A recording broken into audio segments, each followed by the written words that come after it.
जो ये पक्का करती है कि सब कुछ ठीक से चले, किताबें हों और बच्चे सुरक्षित घर पहुंचे। और हमारे पास जो दस्तावेज है ना, वो असल में इसी मशीनरी के ब्लूप्रिंट है, इन्हीं जिम्मेदारियों की एक पूरी सूची। बिल्कुल, और ये ब्लूप्रिंट पहली नजर में शायद थोड़े सूखे लगे, मतलब नियमों से भरे हुए, लेकिन असल में ये किसी भी संस्था की आत्मा की तरह है। हर नियम, हर प्रक्रिया एक कहानी कहती है कि कैसे जवाबदेही, पारदर्शिता और योजना मिलकर एक स्कूल को सिर्फ एक इमारत से कहीं ज्यादा एक भरोसेमंद और कुशल संगठन बनाते हैं। बिल्कुल सही। तो इस बातचीत का मकसद ही इन कर्तव्यों को समझना है। हम देखेंगे कि कैसे छात्रों की छुट्टियों की व्यवस्था से लेकर बड़ी बड़ी खरीदारी और फिर वित्तीय निगरानी तक हर चीज में कितनी ज्यादा जवाबदेही और योजना की जरूरत पड़ती है। तो चलिए इसे परत दर परत खोलते हैं। शुरुआत उस चीज से करते हैं जो सीधे तौर पर छात्रों और उनके परिवारों से जुड़ी है, छुट्टियों में उनका घर जाना और वापस आना। दस्तावेज में लिखा है, छात्रों की छुट्टियों पर रवानगी और वापसी पर उनके स्वागत के लिए प्रशासनिक व्यवस्था से संबंधित पत्राचार पर तत्काल और समय पर कार्रवाई सुनिश्चित करना। सुनने में तो ये काफी सीधा साधा लगता है। हाँ, सतह पर तो यही लगता है कि बस बच्चों को ट्रेन या बस में बिठाना है, लेकिन जरा एक बड़े आवासीय विद्यालय की कल्पना कीजिए। मान लीजिए जहाँ 500 बच्चे देश के अलग अलग कोनों से, अलग अलग राज्यों से आते हैं। अब ये काम एक छोटे मोटे इवेंट मैनेजमेंट से बढ़कर एक बहुत बड़ा लॉजिस्टिकल ऑपरेशन बन जाता है। ये सिर्फ टिकट बुक करने के बारे में नहीं है, ये सैकड़ों बच्चों की सुरक्षित यात्रा की जिम्मेदारी है। मैं इसी के बारे में सोच रहा था। ये तो एक लॉजिस्टिकल नाइटमेयर जैसा लगता है। मतलब आप सैकड़ों बच्चों के लिए यात्रा की योजना बना रहे हैं।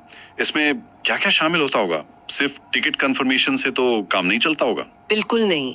सबसे पहले तो आपको हर एक छात्र का रूट प्लान बनाना पड़ता है। कौन किस ट्रेन से जाएगा, किस स्टेशन पर उतरेगा। फिर आती है सुरक्षा, खासकर छोटे बच्चों के लिए। हर ग्रुप के साथ 1 या 2 शिक्षक या स्टाफ सदस्य बतौर एस्कॉर्ट जाते हैं। आपको इन एस्कॉर्ट्स के आने जाने की भी पूरी व्यवस्था करनी होती है। और इसके अलावा माता पिता के साथ लगातार संपर्क, ये सबसे जरूरी है। यात्रा शुरू होने से लेकर बच्चे के घर पहुंचने तक हर अपडेट उन तक पहुंचाना होता है। अच्छा, और अगर कुछ गड़बड़ हो जाए तो? मान लीजिए कोई ट्रेन 12 घंटे लेट हो जाती है या किसी बच्चे की तबीयत खराब हो जाती है, ऐसी स्थिति के लिए क्या प्रोटोकॉल होता है? ये बहुत ही अच्छा सवाल है और यहीं पर अच्छी प्रशासनिक योजना की परीक्षा होती है। हर यात्रा के लिए एक कंटिंजेंसी प्लान, एक बैकअप योजना होती है। अगर ट्रेन लेट है तो अगले स्टेशन पर खाने पीने की क्या व्यवस्था होगी? अगर कोई बच्चा बीमार पड़ता है तो नजदीकी मेडिकल सुविधा कौन सी है और एस्कॉर्ट को क्या करना है? इसके लिए प्रशासन को रेलवे अधिकारियों, स्थानीय संपर्कों और माता पिता के साथ एक मजबूत कम्युनिकेशन नेटवर्क बनाकर रखना पड़ता है। और जब बच्चे वापस आते हैं तो स्टेशन पर उन्हें रिसीव करने से लेकर स्कूल में उनके स्वागत तक ये पूरी प्रक्रिया उस जिम्मेदारी का हिस्सा है। तो ये सिर्फ एक काम नहीं, बल्कि विश्वास और सुरक्षा का एक पूरा चक्र है। बिल्कुल, एक पूरा चक्र है। वाह! तो बच्चों को सुरक्षित घर पहुंचाना और वापस लाना अपने आप में ही बहुत बड़ा काम है, लेकिन स्कूल के अंदर उन्हें पढ़ाने लिखाने के लिए जो सामान चाहिए, पेन, कागज, डेस्क, कंप्यूटर, वो सब कहाँ से आता है? और यहीं पर कहानी का अगला और शायद सबसे जटिल हिस्सा शुरू होता है, खरीदारी यानी प्रोक्योरमेंट। दस्तावेज में एक दिलचस्प बिंदु है, नेस्ट्स द्वारा जारी मार्गदर्शन के अनुसार कार्यालय स्टेशनरी की थोक खरीद की व्यवस्था करना। यहाँ नेस्ट्स क्या है और ये क्यों महत्वपूर्ण है? नेस्ट का मतलब है national education society for tribal students. ये हमें एक बड़ा संकेत देता है कि ये दस्तावेज शायद एकलव्य मॉडल आवासीय विद्यालयों यानी EMRS जैसे संस्थानों के लिए है, जो आदिवासी छात्रों के लिए बनाए गए हैं। और ये संदर्भ बहुत जरूरी है क्योंकि इसका मतलब है कि खरीदारी किसी एक स्कूल के प्रिंसिपल की मर्जी से नहीं हो रही, बल्कि एक राष्ट्रीय स्तर की संस्था के दिशा निर्देशों के तहत हो रही है। ऐसा मानकीकरण मतलब स्टैंडर्डाइजेशन और कॉस्ट इफेक्टिवनेस सुनिश्चित करने के लिए किया जाता है। यानी ये पक्का करना कि देश के सभी EMRS स्कूलों में एक निश्चित गुणवत्ता का सामान पहुंचे और उसकी कीमत भी वाजिब हो। लेकिन क्या ऐसी केंद्रीय गाइडलाइंस कभी-कभी किसी स्कूल की स्थानीय और तत्काल जरूरतों के आड़े नहीं आती? हो सकता है किसी स्कूल को किसी खास तरह की स्टेशनरी की जरूरत हो जो नेस्ट की लिस्ट में ना हो। ये एक बहुत ही व्यावहारिक मुद्दा है। केंद्रीय दिशा निर्देशों का उद्देश्य बर्बादी और भ्रष्टाचार को रोकना है, लेकिन हाँ, कभी कभी वे थोड़े कठोर हो सकते हैं। एक अच्छे प्रशासक का काम यहीं पर आता है। वो इन दिशा निर्देशों के दायरे में रहते हुए अपने स्कूल की जरूरतों को पूरा करने का रास्ता निकालता है। हो सकता है कि वो विशेष जरूरतों के लिए एक अलग प्रस्ताव भेजे या स्थानीय स्तर पर खरीद के लिए दिए गए छोटे बजट का उपयोग करे। संतुलन बनाना ही असली चुनौती है। और ये सिर्फ खरीदने पर खत्म नहीं होता। दस्तावेज कहता है यह सुनिश्चित करना कि खरीदी गई स्टेशनरी लेजर में सही ढंग से प्राप्त और दर्ज की गई है, और फिर उसे विभिन्न शाखाओं को जारी करने का उचित रिकॉर्ड बनाए रखना। ये पारदर्शिता वाली बात तो समझ में आती है, लेकिन क्या ये प्रक्रिया को बहुत धीमा और बोझिल नहीं बना देता? सोचिए, एक शिक्षक को अगर किसी क्लास एक्टिविटी के लिए तुरंत 100 पन्नों की जरूरत है, तो क्या उसे इस पूरी लेजर प्रक्रिया से गुजरना होगा? यहाँ कुशलता और जवाबदेही के बीच एक तनाव दिखता है ना? आपने बिल्कुल सही नस पकड़ी है। ये हर बड़ी व्यवस्था का क्लासिक तनाव है, लेकिन एक अच्छी प्रणाली इन दोनों के बीच संतुलन बनाती है। रोजमर्रा की छोटी मोटी जरूरतों के लिए हर विभाग के पास एक छोटा इम्प्रेस्ड या फ्लोट कैश हो सकता है, जिससे वे तुरंत खरीद कर सकें और बाद में उसका हिसाब दे दें। लेकिन बड़ी खरीद या महीने भर की स्टेशनरी का स्टॉक, वो बिना लेजर के नहीं चल सकता। सोचिए, अगर इसका रिकॉर्ड न हो तो साल के अंत में ये पता लगाना नामुमकिन होगा कि हजारों रुपए की स्टेशनरी आखिर गई कहाँ। ये लेजर एक ऑडिट ट्रेल बनाता है। अगर कल कोई जांच होती है तो आप दिखा सकते हैं कि हर एक पेन, हर एक कागज कहाँ गया। ये सिर्फ नौकरशाही नहीं, ये सार्वजनिक धन की सुरक्षा है। तो ये नियम कानून सिर्फ स्टेशनरी जैसी छोटी चीजों के लिए नहीं है। अगला बिंदु कहता है स्वीकृत मानदंडों के अनुसार फर्नीचर, छात्रावास उपकरण आदि की खरीद और अधिप्राप्ति में प्रिंसिपल की सहायता करना। यहां भी स्वीकृत मानदंड पर जोर है। ये स्टेशनरी खरीदने से कितना अलग है? ये स्केल और प्रक्रिया में बहुत अलग है। फर्नीचर या बड़े उपकरण खरीदना एक कैपिटल एक्सपेंडिचर है। इसके लिए एक तय प्रक्रिया होती है, जैसे कि टेंडर निकालना, अलग अलग वेंडरों से कोटेशन मंगवाना। फिर एक परचेज कमिटी होती है जो इन कोटेशंस का मूल्यांकन करती है, और वो सिर्फ सबसे कम कीमत नहीं देखते, बल्कि गुणवत्ता, वारंटी और वेंडर की प्रतिष्ठा भी देखते हैं। स्वीकृत मानदंड यह सुनिश्चित करते हैं कि फैसला किसी एक व्यक्ति की पसंद नापसंद पर आधारित ना हो, बल्कि एक निष्पक्ष और पारदर्शी प्रक्रिया के तहत लिया जाए, जो संस्था के लिए सबसे फायदेमंद हो। तो सारी खरीदारी हो गई, स्टेशनरी और फर्नीचर आ गया, लेकिन इन सब के लिए पैसा कहाँ से आ रहा है और उसका हिसाब कैसे रखा जा रहा है?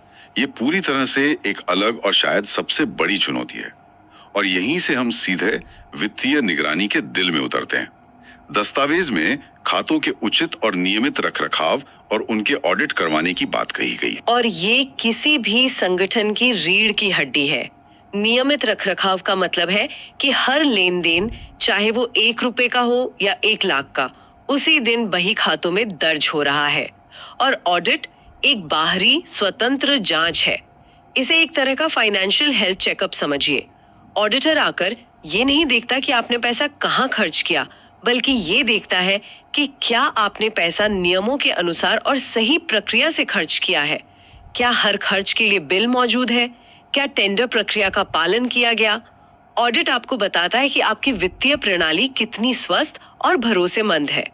इसमें एक और तकनीकी बात कही गई है, बैंक स्टेटमेंट, वार्षिक खाता विवरण के मासिक समाधान की तैयारी और प्रस्तुत करना सुनिश्चित करना। ये समाधान या रिकंसिलिएशन, ये क्या होता है? रिकंसिलिएशन एक बहुत ही महत्वपूर्ण प्रक्रिया है। आसान भाषा में इसका मतलब है कि आप अपनी कैश बुक, मतलब आपके अपने रिकॉर्ड्स का मिलान बैंक द्वारा भेजे गए स्टेटमेंट से करते हैं। महीने के अंत में आप दोनों को साथ रखकर देखते हैं। हो सकता है आपने कोई चेक जारी किया हो जो सामने वाले ने अभी तक बैंक में जमा ना किया हो, तो आपके हिसाब से पैसा कट गया पर बैंक के हिसाब से नहीं, या बैंक ने कोई शुल्क काट लिया हो जो आपको पता ना हो। तो ये प्रक्रिया इन सभी अंतरों को पकड़ने और ठीक करने में मदद करती है, ताकि हर समय आपके खाते और बैंक के खाते में एक एक पैसे का हिसाब बराबर रहे। ये वित्तीय सटीकता सुनिश्चित करने का सबसे बुनियादी कदम है। अब यहाँ एक ऐसा हिस्सा आता है जो मुझे बहुत दिलचस्प लगा। ये सिर्फ रिकॉर्ड रखने के बारे में नहीं है, बल्कि सक्रिय निगरानी के बारे में है। दस्तावेज में लिखा है समय समय पर जांच करना, जिसमें नकदी, स्टोर और खातों की औचक जांच और सत्यापन शामिल है। ये औचक जांच या सरप्राइज चेक वाली बात बहुत पावरफुल लगती है। ये बेहद पावरफुल है। देखिए, एक होता है सिस्टम बनाना और दूसरा होता है ये सुनिश्चित करना कि लोग उस सिस्टम का पालन कर रहे हैं। औचक जांच इसी दूसरे हिस्से को पक्का करती है। लेकिन क्या इससे कर्मचारियों में एक तरह के डर या अविश्वास का माहौल नहीं बन सकता? ऐसा महसूस हो सकता है कि उन पर भरोसा नहीं किया जा रहा है। ये एक वाजिब चिंता है, लेकिन इसे देखने का एक और नजरिया है। ये सिर्फ चोरी या धोखाधड़ी पकड़ने के बारे में नहीं है। ये एक सिग्नल भेजता है कि ये संस्था पारदर्शिता को सिर्फ कागज पर नहीं बल्कि अपनी संस्कृति में जीती है। जब कर्मचारियों को पता होता है कि कभी भी बिना किसी सूचना के कोई आकर कैश गिन सकता है या स्टोर का सामान चेक कर सकता है, तो वो हमेशा सतर्क और अनुशासित रहते हैं। ये लापरवाही को भी रोकता है और ये ईमानदार कर्मचारियों की सुरक्षा भी करता है। अगर सब कुछ सही है तो औचक जांच उनके अच्छे काम पर एक तरह से मुहर लगाती है। हाँ, ये बात सही है। बिल्कुल। जब आप पब्लिक फंड्स के साथ काम कर रहे हैं तो भरोसा सबसे कीमती चीज है और ऐसी प्रक्रियाएं उसी भरोसे को बनाने और बनाए रखने का तरीका है। ये व्यक्तिगत भरोसे से ज्यादा प्रणालीगत भरोसे यानी सिस्टमिक ट्रस्ट के बारे में है। और अगर इस जांच में या वैसे भी कोई गलती मिल जाए, दस्तावेज कहता है स्कूल के खातों में पाई गई लेखांकन गलतियों और प्रक्रियात्मक अनियमितताओं को सुधारना।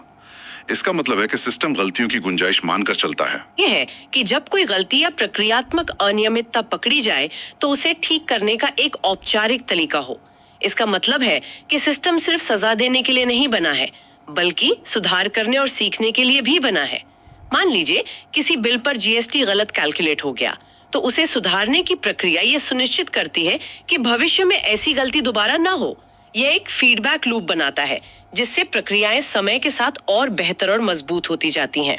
चलिए अब थोड़ी दूर की सोच और योजना की बात करते हैं। दस्तावेज में एक कर्तव्य है, वर्ष के अंत में व्यय की बर्बादी से बचने के लिए वस्तुओं की खरीद के लिए स्कूलों की आवश्यकता का पूर्वानुमान लगाना और तार्किक तरीके से खरीद की व्यवस्था करना। जब मैं ये पढ़ता हूँ तो मुझे सरकारी विभागों के उस मार्च रश की याद आती है जिसके बारे में हम सबने सुना है। आपने एकदम सही पकड़ा है। मार्च रश एक बहुत ही जानी मानी समस्या है। कई विभागों में ये संस्कृति होती है कि वित्तीय वर्ष के अंत में यानी मार्च में अगर बजट बच गया है तो उसे आनन फानन में कहीं भी खर्च कर दो, चाहे उस चीज की जरूरत हो या न हो। ऐसा इसलिए किया जाता है क्योंकि अगर बजट खर्च नहीं हुआ तो अगले साल बजट में कटौती हो सकती है। ये बिंदु सीधे तौर पर उस संस्कृति के खिलाफ एक तलवार की तरह है। लेकिन ये कहना आसान है, करना मुश्किल होगा। जब मैं मार्च रश के बारे में सोचता हूँ तो मुझे लगता है कि ये मानवीय स्वभाव है। बजट बचा है तो खर्च कर दो। तो इस एक नियम से उस पूरी मानसिकता को बदलना कितना मुश्किल होता होगा। जस्ट शब्द जोड़ा गया है। ये कहता है कि आप साल के अंत में रिएक्ट मत कीजिए, साल की शुरुआत में प्लान कीजिए। एक अच्छे प्रशासक को अप्रैल में ही सभी विभागों, एकेडमिक्स, हॉस्टल, स्पोर्ट्स के प्रमुखों के साथ बैठकर पूरे साल की जरूरतों का अंदाजा लगाना होता है। हमें कितनी लैब इक्विपमेंट चाहिए होगी, क्या हमें अगले 6 महीने में 100 नई कुर्सियों की जरूरत पड़ेगी, कंप्यूटर कब अपग्रेड करने होंगे। जब आपके पास ये योजना होती है तो आप अपनी खरीद को पूरे साल में तार्किक तरीके से फैला सकते हैं। ये न सिर्फ पैसे की बर्बादी को रोकता है बल्कि ये भी सुनिश्चित करता है कि जब छात्रों को किसी चीज की जरूरत हो तो वो उपलब्ध हो, न कि मार्च में खरीदी जाए जब आधा सत्र बीत चुका हो। ये एक प्रोएक्टिव प्लानिंग है, रिएक्टिव स्पेंडिंग नहीं। रिएक्टिव स्पेंडिंग नहीं, बिल्कुल सही कहा आपने। तो आज की बातचीत का सार क्या है? हमने देखा कि एक स्कूल का प्रशासन कितना सटीक और अनुशासित काम है। ये किसी व्यक्ति की मनमर्जी से नहीं चलता। इसमें छात्रों के आने जाने की जटिल व्यवस्था से लेकर NESTs जैसे राष्ट्रीय दिशा निर्देशों के तहत सोच समझ कर की गई खरीद, नियमित ऑडिट और यहाँ तक कि अचानक होने वाली जांचों के जरिए वित्तीय निगरानी शामिल है। ये सिर्फ नियमों की एक सूची नहीं है, बल्कि जवाबदेही और पारदर्शिता सुनिश्चित करने का एक पूरा ढांचा है। बिल्कुल, ये दस्तावेज एक ऐसी प्रणाली की तस्वीर पेश करता है जो जांच और संतुलन मतलब चेक्स एंड बैलेंसेस पर बनी है। यहाँ मुद्दा सिर्फ पैसा खर्च करने का नहीं है, बल्कि हर संसाधन के लिए उसकी कीमत, कुशलता और अटूट जवाबदेही को साबित करने का है। ये एक संस्कृति बनाने के बारे में है, एक ऐसी संस्कृति जहां साल के अंत में बजट खत्म करने के लिए फिजूल खर्ची नहीं होती और जहां संस्था हर दिन ऑडिट के लिए तैयार रहती है, न कि सिर्फ मार्च के महीने में। हर नियम का अंतिम उद्देश्य व्यवस्था को इतना मजबूत और विश्वसनीय बनाना है कि माता पिता और समाज उस पर आंख बंद करके भरोसा कर सकें। इस बातचीत के बाद श्रोताओं के लिए सोचने का एक सवाल छोड़ते हैं। इन दस्तावेजों में कोर्ट केस के लिए रिपोर्ट तैयार करने में मदद करने जैसे कर्तव्यों का भी जिक्र है, जिस पर हम आज विस्तार से बात नहीं कर पाए। स्कूल के माहौल में किस तरह की प्रक्रियात्मक अनियमितताएं या प्रशासनिक चूक इतनी गंभीर हो सकती हैं कि मामला अदालत तक पहुंच जाए।